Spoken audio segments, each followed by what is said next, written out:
इस वीडियो में हम बात करेंगे परमुटेशंस की। 10+1 परमुटेशन और कॉम्बिनेशन के चैप्टर में इससे पहले जो हमको पता होना चाहिए और जो चीजें हम कर चुके हैं, that is fundamental principle of counting and after that factorial notation, and the links of those videos are available in the description box below this video। इस वीडियो के नीचे जो डिस्क्रिप्शन बॉक्स है आप उसमें उन वीडियोस के लिंक देख सकते हैं। चलिए बात करते हैं परमुटेशंस की। परमुटेशन, जब हम परमुटेशन की बात करते हैं तो permutation is an arrangement. Permutation एक अरेंजमेंट है, लेकिन कैसा अरेंजमेंट है? एक डेफिनिट ऑर्डर का अरेंजमेंट है। Permutation is an arrangement of definite order, or you can see the exact definition in your screen। आपके स्क्रीन के सामने exact definition आ रही है कि एक permutation is an arrangement of definite order, और कब? जब आप उस specific arrangement में या तो सारे एलिमेंट्स ले रहे हैं या कुछ एक एलिमेंट्स ले रहे हैं। चलिए इस डेफिनेशन को एक एग्जांपल से समझने की कोशिश करते हैं कि we have got 3 objects A, B and C। Let us say these are players। ये 3 खिलाड़ी है और इन तीनों खिलाड़ियों में से हमको 2 को बाहर बुलाना है और उनको कहना है कि लाइन में खड़े हो जाइए। 3 में से 2 को बाहर बुलाना है और उनको कहना है कि बाहर आके लाइन में खड़े हो जाइए। ठीक है जी। जब बाहर आएंगे 2, या तो A और B आएंगे, लाइन में खड़े भी कर रहे हैं साथ में, तो खड़े कैसे होंगे? A और B निकाले हमने, खड़े कैसे होंगे? A पहले B बाद में, या B है, इस तरीके से खड़े होंगे। चलिए ये तो A और B निकाले, फिर B और C निकालते हैं, तो it is BC and CB। अब A और C निकालते हैं, AC and CA। Now it is an arrangement of definite order. और इस ऑर्डर में, इस अरेंजमेंट में हमने किया क्या? We have taken 2 elements at a time. तीनों नहीं लिए, हमने कितने लिए? 2 elements. So such arrangement is called permutations. अब फंडामेंटल प्रिंसिपल ऑफ काउंटिंग में हमने by using rule of multiplication और रूल ऑफ एडिशन हमने क्वेश्चन सॉल्व किए क्वेरीजली कि भाई how to solve different arrangements by using permutation. वही प्रोसेस है, बट यहां हम करेंगे बाय यूजिंग अ फॉर्मूला। एक फॉर्मूला यूज करके करेंगे। तो पहले परमुटेशन की बात कर लेते हैं। Permutation is written as NPR और PNR। P stands for permutation। P permutation से याद रखना। Now what is N? N is, जैसे इस केस में टोटल नंबर ऑफ ऑब्जेक्ट्स कितने थे? कुल प्लेयर हमने कितने लिए थे? हमने कुल प्लेयर लिए थे 3। तो total number of objects is N and the number of objects used eight a time. कितने ऑब्जेक्ट्स यूज किए हमने? 2। एक टाइम में कितने ऑब्जेक्ट्स यूज कर रहे हैं? 2। और अगर तीनों यूज कर रहे होते तो R की वैल्यू 3। तो N is number of objects available and R is number of objects used for the arrangement eight a time, जितने हमको अरेंज करना है। तो ये तरीका है लिखने का। And it says N factorial divided by N minus R factorial. ये इसका फॉर्मूला है। तो मेजॉरिटी हम इसी एब्रीवेशन को यूज करेंगे, NPR को। This is N factorial divided by N minus R factorial. चलिए सेम क्वेश्चन को लेते हैं। सेम क्वेश्चन में N was 3 and R was 2 and number of arrangement जो हमारे पास आए वो आए 6। By using the formula of permutation इसी चीज को सॉल्व करते हैं। ठीक है जी। N की value we have got 3, it is 3 factorial divided by 3 minus 2 factorial. तो it is 3 factorial is 3 into 2 into 1 and 1 factorial is 1। The result is 6। तो पॉसिबल अरेंजमेंट्स आर 6। तो अब हम बात करते हैं कि डिफरेंट सिचुएशंस में परमुटेशन किस तरीके से हम लेते हैं। चलिए यहां एक चीज मैं क्लियर करना चाहूंगा। पहले when repetition is not allowed we take permutation. Direct formula जो इससे पहले हमने लिखा NPR, that formula is specially for repetition is not allowed. अब जब रेपिटेशन अलाउड होगी परमुटेशन में, जब रेपिटेशन अलाउड होगी, let us take a question. एक क्वेश्चन लेते हैं कि हमारे पास 1 2 3 4 एंड 5 ये 5 डिजिट्स है and we have to make अब 4 डिजिट नंबर। 4 डिजिट नंबर हमको बनाना है। Repetition is allowed. अलाउड के केस में बता रहा हूं आपको कि परमुटेशन उस केस में लिखें कैसे। इसका एक ही तरीका है कि 5 में से 4 लिए, n की value n equal to 5 and r equal to 4। इसका एक ही तरीका है जी, मैं एक फॉर्मूले से बता रहा हूं। इसको फिल करने के 5 तरीके, इसको भी 5, इसको भी 5, इसको भी 5। 4 डिजिट नंबर बनाना, रेपिटेशन अलाउड। 1 से लेकर 5 तक कोई भी नंबर आप इसमें डाल सकते हैं। तो it is 5 raise to power 4। तो formula says the it is equal to n raise to power r। और अगर सारे के सारे ही लेने, taken n at a time, then it will be n raised to power n when a repetition is allowed। लेकिन जो इससे प्रीवियस फॉर्मूला हमने किया that is for repetition is not allowed, उसमें repetition allowed नहीं है। चलिए जी यहां बात करते हैं उसी परमुटेशन की।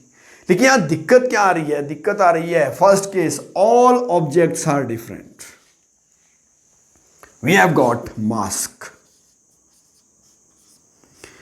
एक वर्ड है हमारे पास मास्क, और हमने क्या करना है, इसके सारे वर्ड यूज करने हैं, सारे अल्फाबेट यूज करने हैं। और कितने अरेंजमेंट इसमें पॉसिबल है? n की वैल्यू 4, r की वैल्यू भी 4। When repetition is not there, repetition is not allowed. Repetition allowed नहीं है। क्या आप कहें कि m अलाउड है तो m m m वाला एक no, repetition is not allowed. कितने पॉसिबल बन सकते हैं विदाउट मीनिंग। ठीक है जी, फॉर्मूला फिर से वही, हमारा फॉर्मूला कहता है it is equal to n p r, it is equal to n factorial upon n minus r factorial. ठीक है जी, n factorial is 4 factorial upon 4 minus 4 is 0 factorial. The result is how many ways are possible? We have got 4 factorial ways. तो when all objects are distinct means all n objects लेते हैं कि all n objects are distinct, तो total number of possible outcomes are n factorial. 4 है तो 4 factorial, 5 है तो 5 factorial, because 5 minus 5, 6 minus 6, 7 minus 7, जितना भी होगा n minus n, denominator will be 0। अब all objects are not distinct, उस केस में हम करते क्या है? मान लीजिए डिस्टिंक्ट नहीं है तो कुछ सेम टाइप के होंगे, डिस्टिंक्ट नहीं है कुछ सेम टाइप के होंगे। जैसे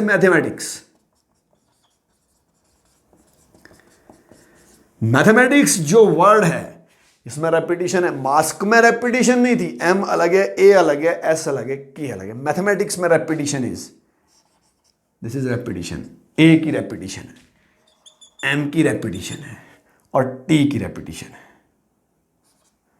ये रेपिटेशन है हमारे पास, इसके अलावा कोई रेपिटेशन नहीं है। तो इस केस में मान लीजिए रेपिटेशन है हमारे पास ऑब्जेक्ट्स p1 टाइप के, p2 टाइप के और p3 टाइप के। यानी p1 कौन से हुए? m, p2 कौन से हुए? a, p3 कौन से हुए? m, a and t। यानी all objects are not distinct. कुछ ऑब्जेक्ट्स p1 टाइप के हैं, कुछ ऑब्जेक्ट्स p2 टाइप्स के हैं और कुछ ऑब्जेक्ट्स p3 है। p3 मतलब दिस इज नंबर कि m कितने हैं? p1 की वैल्यू यहां आ गई 2 m वाले, p2 की वैल्यू यहां आ गई 2, p3 की वैल्यू यहां आ गई 2। तो उस केस में जब रेपिटेशन नहीं है the result is n factorial, no doubt in that. लेकिन जब रेपिटेशन हो गई, अब इस a को इधर लाओ चाहे इस a को इधर ले आओ, इनको रिप्लेस करोगे, कोई फर्क पड़ने वाला है? नहीं, अरेंजमेंट में कोई फर्क नहीं पड़ने वाला है। Means what we are doing, जब हम इस ए को इधर ला रहे हैं, इस ए को इधर ला रहे हैं, सेम अरेंजमेंट को by using the formula we are counting twice. तो करेंगे क्या? उनको मिनिमाइज करने के लिए, कम करने के लिए we will divide by p1 factorial into p2 factorial into p3 factorial. p1 p2 p3 क्या है? फिर से रिपीट कर रहा हूं, p1 is number of objects of one kind, p2 is number of objects of second kind, p3 is number of objects of third kind, similarly p4 number of objects of fourth kind। मतलब यहां करना क्या है? Total है कितना? n, 1 2 3 4 5 6 7 8 9 10 and 11। It is 11 factorial. अगर repetition नहीं होती डायरेक्ट आंसर था, डिवाइडेड बाय रेपिटेशन है 2 factorial into 2 factorial into 2 factorial. और इसकी जरूरत क्या पड़ी? जरूरत ये पड़ी कि अगर इन दो m को अगर हम रिप्लेस भी कर दे, अरेंजमेंट में तो काउंट हो गया, लेकिन एक्चुअल में अरेंजमेंट तो सेम है, अरेंजमेंट फर्क तो कोई नहीं है। That's why we have divided it and this is the formula when repetition, मतलब सारे ऑब्जेक्ट्स अलग अलग नहीं है। तो ये we are taking all the objects at a time. ये दोनों केसेस में हमने क्या किए, एक टाइम में सारे ऑब्जेक्ट्स लिया। Let us take few questions based on permutation. Now in this question, how many 3-digit even numbers can be found by using the digits 1, 2, 3, 4, 6 and 7? 5 नहीं है, if no digit is repeated. Fundamental principle of counting में भी same question हमने किया, but here we are using the direct formula of permutation. पहली चीज, since we are interested in even number, तो even number के लिए units place will be even. पहली चीज तो ये है। तो units place can be occupied by 3 ways। 3 ही तरीके यूनिट्स प्लेस को ऑक्युपाई करने के। कैसे? या तो 2 आएगा, या 4 आएगा, या 6 आएगा। एक तरीका हमने देख लिया, एक प्रोसेस देख लिया कि यूनिट्स प्लेस को भरने के 3 तरीके। Let us talk about other places. बाकी प्लेसेस की बात करना है। 1, 2 एंड दिस इज, ये भर चुका है जी, इवन नंबर, ये प्लेस भर चुका है। तो जब हम बाकी 2 प्लेसेस भरने हैं, उन 2 प्लेसेस के लिए for occupying other 2 places, for occupying other 2 places, बाकी 2 प्लेस को ऑक्युपाई करने के लिए कितने नंबर बचे हमारे पास? नंबर्स बचे 5। टोटल थे 1, 2, 3, 4, 5, 6। हम कह रहे हैं यहां इवन, एक ही इवन होगा एक टाइम में, तीनों तो नहीं होंगे, एक इवन होगा। n is 5। और अब when n is 5 प्लेसेस कितने भरने? 2 r equal to 2। तो total possible outcomes, it is total outcomes, या total you can write total numbers, it is equal to 5 factorial divided by 5 minus 2 factorial. It is 5 factorial divided by 3 factorial. The result is 20. इसको solve कर लेना। 5 into 4 into 3 factorial, 3 factorial से 3 factorial cancel. अब 20 आया पहला case जब पहला even number है, 20 आया दूसरा केस जब दूसरा इवन नंबर है, 20 आया तीसरा केस जब तीसरा इवन नंबर है। अब यहां पर आप क्या कर सकते हैं, क्योंकि ये इवेंट अलग अलग हो रही है और फंडामेंटल प्रिंसिपल ऑफ काउंटिंग कहता है कि तीनों ऐड होनी है। लेकिन एक चीज, डोंट गेट कंफ्यूज्ड, एक चीज जो मैं यहां बता रहा हूं, 20 + 20 + 20 नो प्रॉब्लम इन दैट, 20 को 3 बार ऐड करना है। लेकिन मैं यहां कह रहा हूं वही प्रिंसिपल को मैं मल्टीप्लिकेशन में लगा रहा हूं। 20 को 3 बार ऐड करना मतलब सेम चीज 3 बार ऐड हो रही है, प्रोसेस सेम ही रहना, अलग अलग तो नहीं है इसमें प्रोसेस सेम रहना है। अब ये प्लेस 3 तरीके से भरा जा सकता है और बाकी 2 प्लेसेस 20 तरीके से भरे जा सकते हैं। तो टोटल नंबर्स कितने हुए? Total even numbers will be 2 × 30।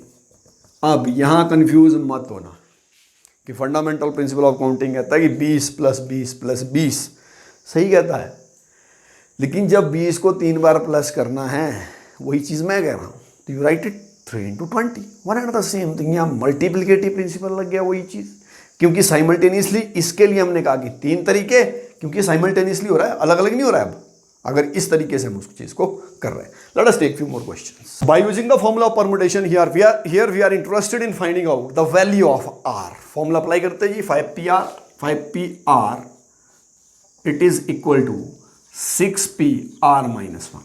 npr का फॉर्मूला यहां लिख रहा हूं जी एक बार, npr is n factorial upon n - r factorial. चलिए फॉर्मूला अप्लाई करते हैं, 5 factorial divided by 5 - r factorial it is equal to 6 factorial divided by 6 - r + 1। यहां ध्यान देना, ये माइनस होना है तो ये माइनस माइनस माइनस क्या हो गया? प्लस। तो इट विल बी, एक काम कीजिए, ये वाली टर्म्स एक साइड ले जाइए, आर वाली एक साइड और जो कांस्टेंट फैक्टोरियल्स है उनको एक साइड। तो 6 + 1 it is 7, 7 minus R factorial. कुछ नहीं किया, इस चीज़ को यहाँ लाया, ऑल्टरनेंडो की प्रॉपर्टी लगा के इस चीज़ को यहाँ लाया, divided by 5 minus R factorial, it is equal to 6 factorial divided by 5 factorial. We are interested in finding out the value of किसकी वैल्यू are.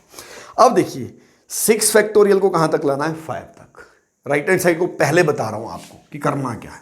Right hand side equal to 6 × 5 factorial divided by 5 factorial. Left hand side में भी यही काम करना है, लेकिन left hand side में होना क्या है, लेफ्ट हैंड साइड में होना है 7 माइनस आर इंटू, इससे एक और कम हो जाएगा तो वो बन जाएगा 6 minus R into 5 minus R factorial.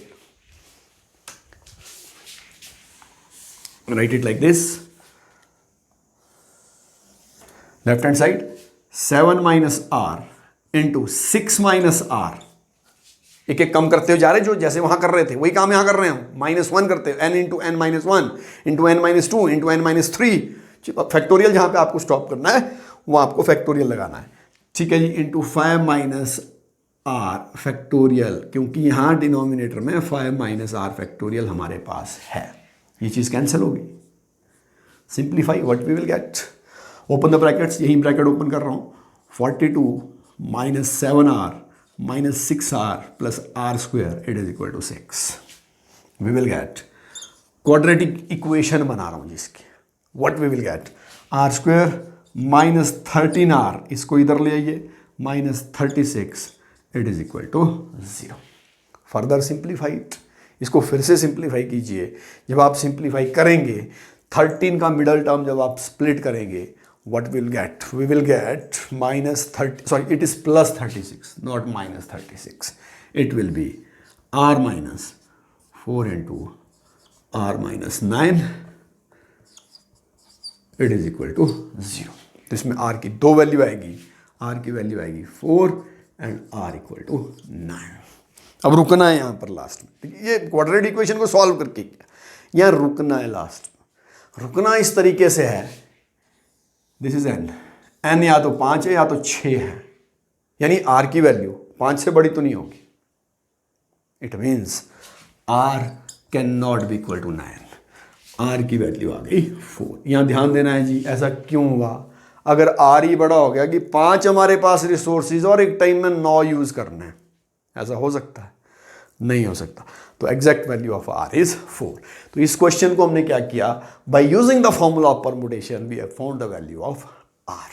Let us take few more questions. एक वर्ड दिया है, the word is Mississippi, this is the word, letter Mississippi दिया है। अब इस मिसिसिपी में आपसे पूछा है कि ऐसे कितने परमुटेशंस होंगे, ऐसे कितने अरेंजमेंट होंगे जिसमें चारों आई एक साथ नहीं होंगे।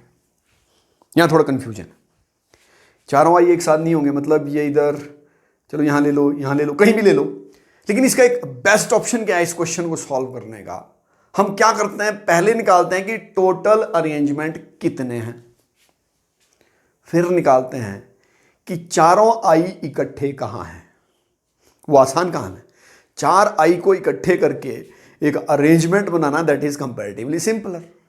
तो हम क्या करते हैं, चारों आईज को इकट्ठे करके टोटल अरेंजमेंट निकालते हैं, ठीक है जी। चारों आईज जब इकट्ठे किए कितने अरेंजमेंट बने, और दूसरा टोटल अरेंजमेंट, जब टोटल में से चारों आईज वाले अरेंजमेंट अलग कर देंगे तो कौन से बचेंगे, जिसमें आई इकट्ठे नहीं है, चारों आईज इकट्ठे नहीं है। तो पहले total arrangements,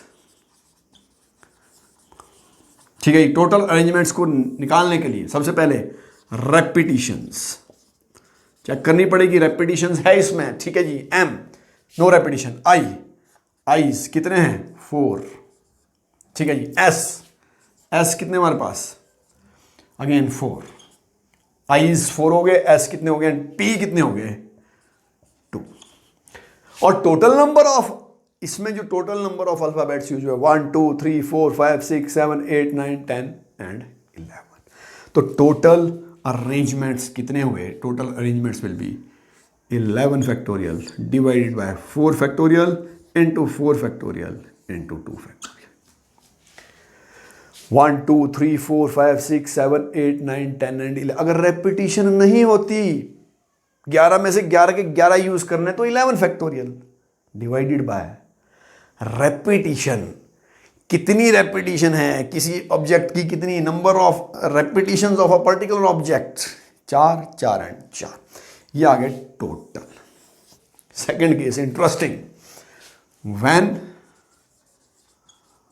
all I's are together. चलिए चारों आईज इकट्ठी ले लेते पहले तो, आई आई आई एंड आई, ये चारों इकट्ठी आ गई। अब बाकी कितने बचे, 7। 1 2 3 4 5 6 7। बड़े ध्यान से देखना, चारों आई इकट्ठे ले लिए, 1 2 3 4 5 6 वट एवर दे आर। अब हमने इस अरेंजमेंट को निकालना है। इस अरेंजमेंट के लिए गौर से देखना, इस अरेंजमेंट के लिए रेपिटेशन पहले निकालनी। अब रेपिटेशन किसकी होगी, आईज की तो होगी नहीं क्योंकि वो इकट्ठे रहनी है, उसको तो छेड़ना ही नहीं हमने। Eyes will be all together. इसका अरेंजमेंट आई आगे पीछे कर लो, इसका अरेंजमेंट ऐसे वैसे ही रहना है। तो रेपिटेशन किसकी होगी, S will be 4 and P will be 2। अब इस अरेंजमेंट को ध्यान से देखना ही, क्योंकि सारे चारों आई इकट्ठे रखने हैं।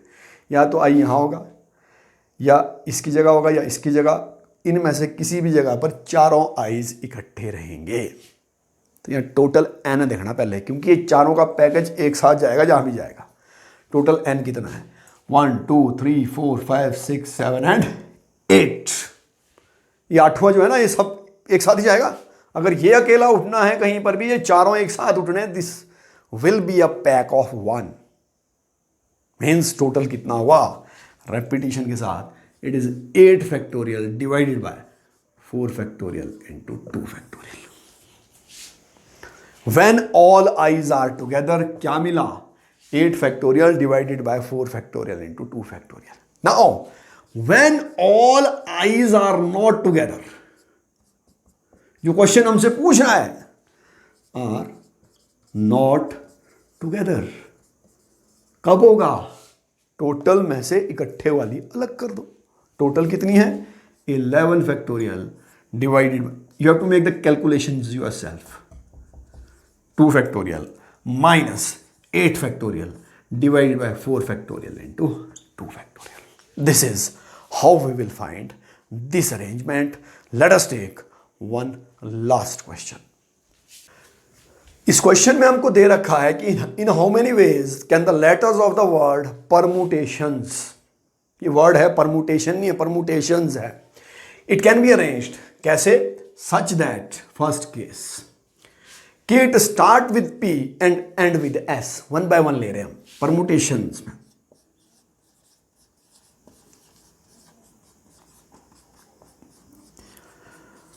ये फिक्स कर दिया कि P से स्टार्ट होगा और S पर खत्म होगा, पहला केस। बाकी N इज 10, बाकी कितने बचे 10, 12 में से 10।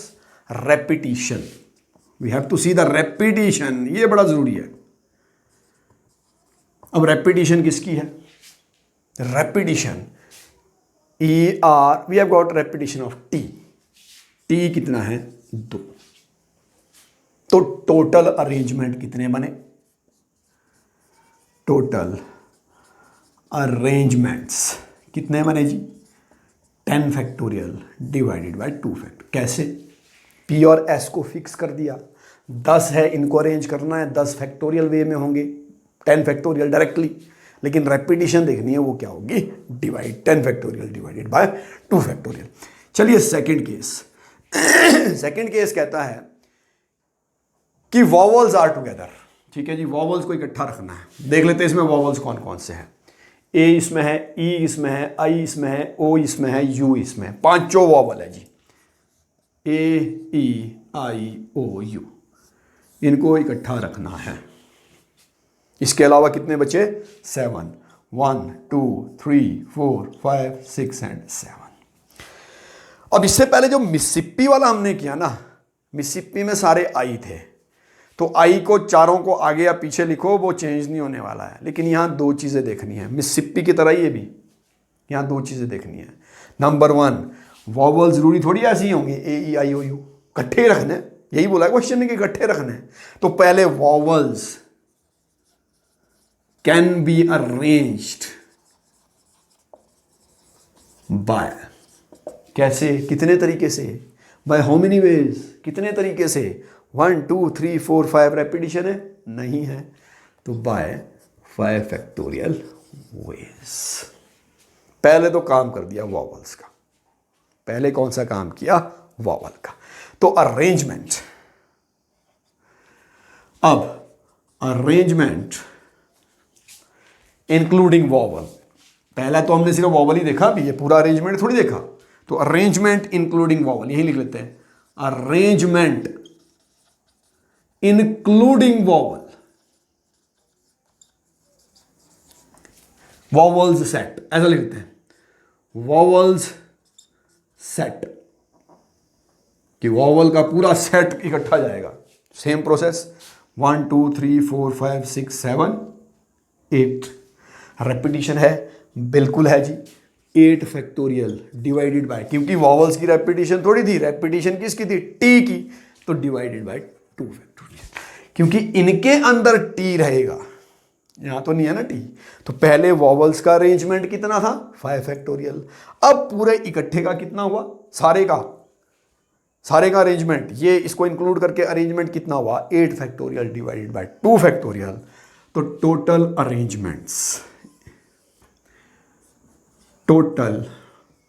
अरेंजमेंट्स कितने होंगे जी, पहले तो ये हो गया 8 फैक्टोरियल डिवाइडेड बाय 2 फैक्टोरियल। अब ये किसका हुआ, ये इसका हुआ जी, जब ए ई आई ओ यू है, ये इसका ही हुआ जो सामने दिख रहा है। अब इनका अरेंजमेंट भी तो सेपरेट होगा, मल्टीप्लाइड बाय कितना था वो, 5 factorial. Let us take third case C ले लेते हैं। केस सी कहता है कि there are always 4 letters between P and S. चलिए देख लेते हैं, पहले we permutations we have got 12, 1 2 3 4 5 6 7 8 9 10 11 12। P और S के बीच में 4 लेटर रखने हैं। मान लीजिए यहां पर P है, बात कर रहे हैं P की, से दिस इज P, अगर ये P है तो S कहां होगा, 1 2 3 4, यहां S होगा। तो अब देखिए, जब इस पोजीशन पे P है, P कौन कौन सी पोजीशन ले सकता है, 1 2 3 4 5 6 7 8 ले सकता है, नहीं ले सकता, क्यों, 1 2 3 4, एस कहाँ आएगा, नहीं आएगा, यानी ये 7 पोजीशंस ले सकता है। सिमिलरली एस की, ये थोड़ी बोल रहा है कि एस और पी आगे पीछे नहीं लिखना है, ये बोल रहा है कि एस और पी के बीच में 4 लेटर होनी चाहिए, यानी जो पोजीशन पी ले सकता है उतनी ही पोजीशन एस ले सकता है। तो P can be arranged by 7 ways. Similarly, S can be arranged by P and S. यानी देखिए, जब यहां P पोजीशन लेगा उस टाइम S तो नहीं लेगा ना, तो P और S can be arranged by 14 ways. Plus होगा जी, 7 + 7 होगा, क्यों होगा, P और S, जब P होगा तो उस टाइम S नहीं होगा। चलिए, P और S की टेंशन हमने खत्म कर दी, अब बाकी अरेंजमेंट्स का क्या करना है जी, बाकी अरेंजमेंट्स की तो बात करनी है। बाकी कितने बचे, बाकी बचे 10। P और S की टेंशन खत्म कर दी, तो other 10 can be arranged by how many ways, by 10, कितने, 10 फैक्टोरियल। रेपिटेशन है, बिल्कुल है जी, टी है, पी और एस तो उसमें भी नहीं है, 10 फैक्टोरियल बाय 2 फैक्टोरियल। तो टोटल अरेंजमेंट कितने आए, इसी में साइमल्टेनियसली हो रहा है। पी और एस को हमने छोड़ दिया था अभी, पी और एस का काम पहले किया और साइमल्टेनियसली, अब क्या हो रहा है, बाकी 10 का। तो it is 14 multiplied by 10 factorial divided by 2 factorial. तो this is the concept of permutations. Permutation NPR is n factorial divided by n minus r factorial. और अगर r is equal to n है तो NPN का मतलब है n factorial. जब सारे के सारे हम एक टाइम में लेते हैं, ध्यान देना रेपिटिशन का, जब रेपिटिशन है तो जिस ऑब्जेक्ट की जितनी बार रेपिटिशन है, P की 3 बार रेपिटिशन है तो डिवाइडेड बाय 3 फैक्टोरियल, वो चीज़ उससे डिवाइड हो जाएगी. तो this is all about this particular segment of permutations.